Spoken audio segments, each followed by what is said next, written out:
mga bago kong halaman. Thanks sa aking mga friends na nagpadala mula sa Laguna. Thank you po.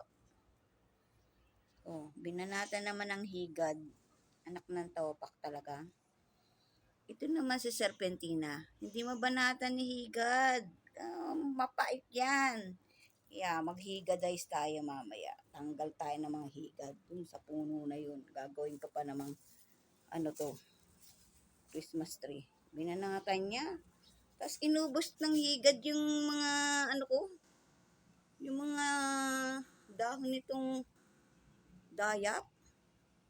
At tiyak baka nandun na rin sa taas. Pero takot yata sila sa ano sa puno ng balite. Baka mamatanda sila dyan ng di oras. Buti sa kamay ko lang sila bumagsak. Nang tupak. Ubusin ba daw? Ubusin daw yung ano, yung mga dahon. Ang naloob. Di na naawa sa halaman ko.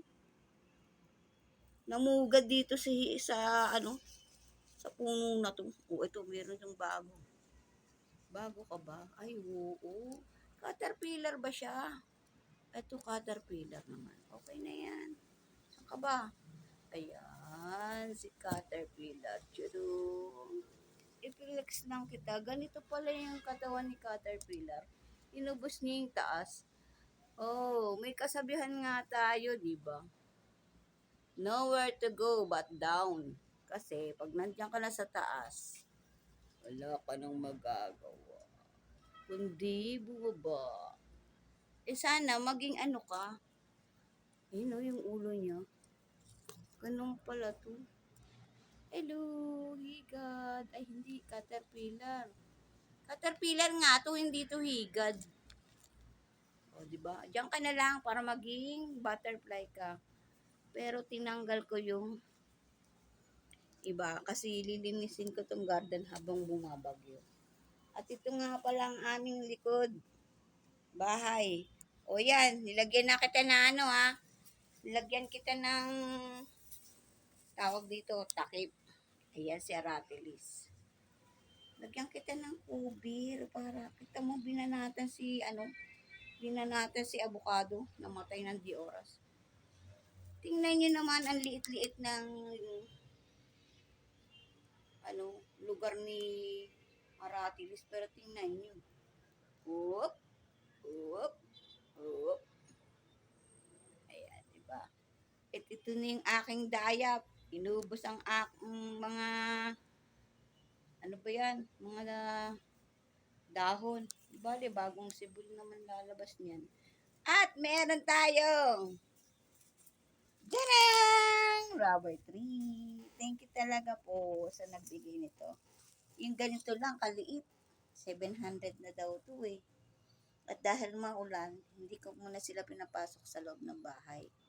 Yeah, dito na muna sila. Kaya lang, ilalayo ko sa tingnan mo, kinakain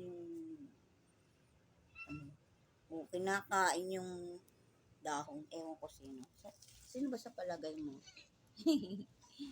Sino ba sa palagay mo ang kumakain ng dahon? Diba? Tawayin mo yung higad na yon. Pero lumayo ka kasi baka makagat ka. O, yun lang mga ka-birds. Meron na tayong serpentina. Meron pa tayong rubber tree. Yanala. Yung ganyang kataas is 700 na yan. Thanks sa aking kapitbahay. Ayan, may bago siyang dahon. At yun na nga. Tcharam! Hanggang dito na lang. Marami pa akong dito sa gubat ko. Marami pa akong mga halaman dito. Lalo na to. Pero to may lason.